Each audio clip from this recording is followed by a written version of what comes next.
অবশেষে যুক্তরাষ্ট্রের সাথে হার।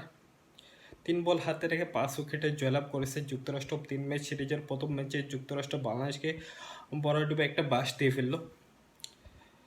দেওয়ার কথাই বাংলাদেশের যেভাবে ব্যাটিং করছে সেভাবে যুক্তরাষ্ট্র দেওয়ার কথাই। দেখেন, বাংলাদেশের টপ অর্ডারের কথা বলি, কোনো রানই আসেনি টপ অর্ডারে। তাছাড়া বোলিংয়ের শেষ যে 4টা ওভার, 13টা ওভার বলা হয় টি-20, সেই 4টা ওভারের স্কোরটা দেখেন যুক্তরাষ্ট্র কীভাবে রান করেছিল। বলাররা, আমাদের স্পেশালিস্ট বলার মুস্তাফিজ এবং শরীফুল, তারা কীভাবে রান দিচ্ছে।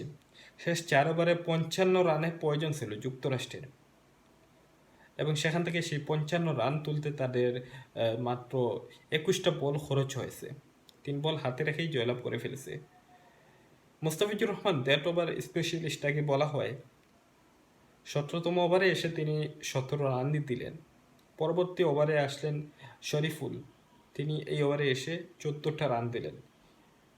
শেষ 2 ওভারে প্রয়োজন জয়ের জন্য 24টা রানের প্রয়োজন। মুস্তাফিজ আগের ওভারে কিন্তু 17 রান দিয়েছেন। এই ওভারে আশা করা যাচ্ছিল যে একটু ভালো একটা বোলিং করবেন, কিন্তু এই ওভারে এসেই কিন্তু আবারও নিরাশ করলেন।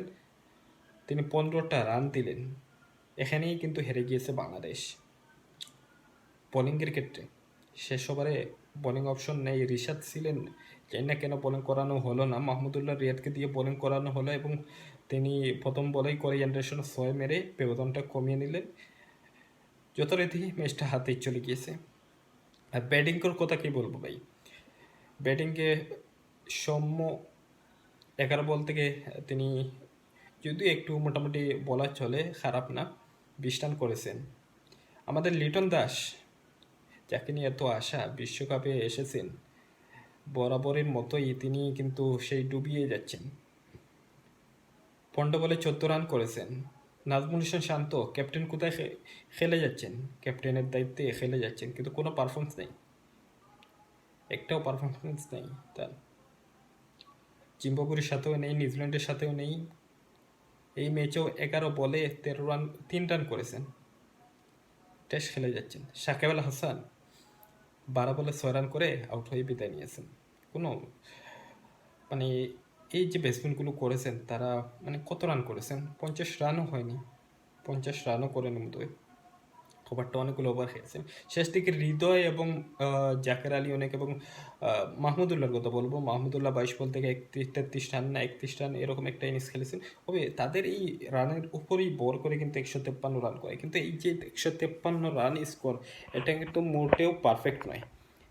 এটা কিন্তু মোটেও পারফেক্ট ছিল না। যখন স্কোরটা হয়েছিল তখন আমি বলছিলাম যে এই স্কোরটা পারফেক্ট নয়, কারণ যুক্তরাষ্ট্রের মতো একটা টিম, যেখানে বাংলাদেশ টি-20 র্যাঙ্কিংয়ের একটা এক্সপিরিয়েন্স বলা চলে, নবম স্থানে বাংলাদেশ টি-20 র্যাঙ্কিং, অন্যদিকে 10টা পিছনে কিন্তু যুক্তরাষ্ট্রের অবস্থান, এবং তারা 19 নম্বরে রয়েছে। সেই যুক্তরাষ্ট্রের কাছে বাংলাদেশের হার। আর এই রানটা করা, মিনিমাম 170-80 রান করা উচিত ছিল, কিন্তু এই যে 153 রান করেছিল, সেখানেই কিন্তু হেরে গিয়েছিল বাংলাদেশ, প্রথম কথা। দ্বিতীয় কথা হলো যে বোলিংয়ের দ্যাট ওভারে সেরকমভাবে মুস্তাফিজ এবং শরীফুল সেভাবে বোলিং করতে পারেননি। বিশেষ করে মুস্তাফিজ তার যে চতুর্থ ওভার, তার ব্যক্তিগত 19তম ওভার দলীয়, সেই ওভারে 15 রান দিয়ে কিন্তু অনেকটা খরচ হয়ে গিয়েছেন। সেখানেই বাংলাদেশের সব আশা শেষ হয়ে গেছে। তো সামনে বিশ্বকাপ, যুক্তরাষ্ট্রের থেকে তো সব দলই ভালো, এই বিশ্বকাপের সব দলই কিন্তু ভালো। যুক্তরাষ্ট্রের সাথে যদি এরকম হয় বা সামনে বিশ্বকাপে কী করবে বাংলাদেশ, এটাই তো চিন্তার বিষয়। আর বিশেষ করে নাজমুল হোসেন শান্ত এবং লিটন দাস, নাজমুল হোসেন শান্ত তো তিনি তো ক্যাপ্টেন কোটায় খেলে যাচ্ছেন, যা একটা বড় সমস্যা বাংলাদেশ টিমের জন্য। নিউজিল্যান্ড টিমে যখন দেখা যায় কেন উইলিয়ামসন পারফরমেন্স করেন না, তখন তাকে বসিয়ে অন্যজনকে রিপ্লেস করা হয়, কিন্তু বাংলাদেশ টিমে কি এরকম হবে আমার মনে হয় না। অন্যদিকে লিটন দাস আমাদের ওই পছন্দের, বোর্ডের খুব পছন্দের একজন প্লেয়ার। তিনি বরাবরই কিন্তু সেই আগের মানে তার বরাডুবির মধ্যে যাচ্ছেন, আশাহত সবাইকে। মনে হচ্ছে যেন সেই আগের মতোই কিন্তু এই যে লিটন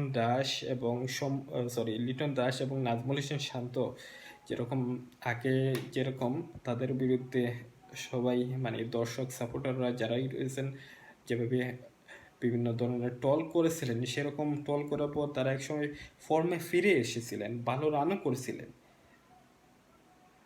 সেই টলটা যেন আবার শুরু হোক, অন্তত বিশ্বকাপের জন্যই। বিশ্বকাপে একটা ভালো খেলুক। যদি টলটা, আমার কাছে মনে হচ্ছে যদি টলটা যদি আবারও শুরু করা হয়, লিটনে, এই যে লিটনে একটা ছিল, লিটন যত রান করবে তত একটা পার্সেন্টেজ, সেরকম শান্তর একটা ট্রল ছিল। বাংলাদেশের প্লেয়ারদের অবস্থা এরকম, যাকে নিয়ে ট্রোল করবেন সেই ভালো খেলবে। সো আমি মনে করি, সো তাদের নিয়ে ট্রোল করা হোক, আবারও শুরু হয়ে যাক, ভালো খেলবে। থ্যাংক ইউ সবাইকে, ধন্যবাদ।